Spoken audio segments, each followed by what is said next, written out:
look ရဲ့အနောက်မှာ preposition လေးတွေပြောင်းလိုက်ရုံနဲ့အဓိပ္ပာယ်တွေဇောက်ထိုးမှုမြောက်ပြောင်းသွားနိုင်တယ်ဆိုတာကိုသိပြီးသားပြီလားမဒီနဲ့အတူတူလေ့လာကြအောင် Welcome to Maddie's English Fix ပထမတစ်ခုက look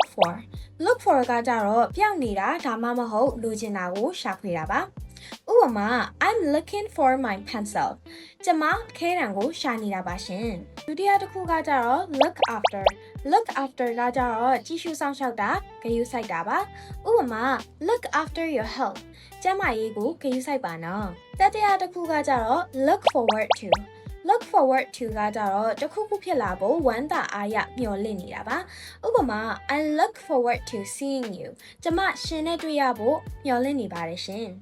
ဒီမှာတတိထားရမှာကတူရဲ့အနောက်မှာ verb ing လိုက်ရတာကိုမမေ့နဲ့နော်စတောက်ထမြောက်တစ်ခုကတော့ look up to ပါသူကကြတော့တစုံတစ်ယောက်ကိုအားကျလေးစားတာကိုပြောတာပါဥပမာ I look up to my teacher ကျမဆရာမကိုအားကျလေးစားပါတယ်ဒါဆိုရင် look ရဲ့အနောက်မှာဘာကဲ့ရင်ဘာဖြစ်မလဲဆိုတာကိုရှင်းသွားပြီနော်ဒီလိုပဲမတီးရဲ့ဗီဒီယိုလေးတွေနောက်ထပ်လာအောင်မှာမို့လို့စောင့်ကြည့်ပေးကြပါအောင်နော်See you in the next video. Bye bye.